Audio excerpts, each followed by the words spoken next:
Dalawang albularyo nangakong mahuhukay ang ginto mula sa likod bahay ng isang residente sa Nueva Ecija.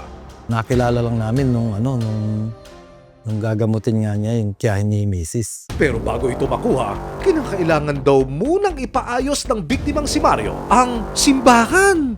Umukay muna ng mga ganyang kalalim siguro. Kailangan daw yung mahalagang bagay sa amin ang susunugin. Kaya wala na po akong hihigit pa sa pera. Ayun, sabi niya. Yun ang kailangan nating sunugin.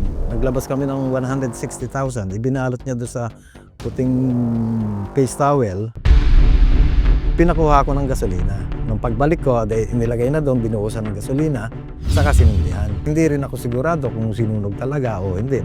Binentakan din daw siya ng mga albularyo ng mga anting-anting at iba pa.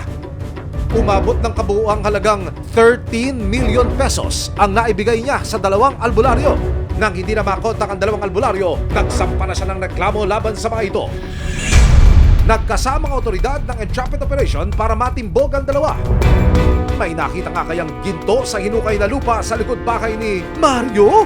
Abangan ang buong kwento sa Resibo. Walang lusot ang may atraso ngayong linggo.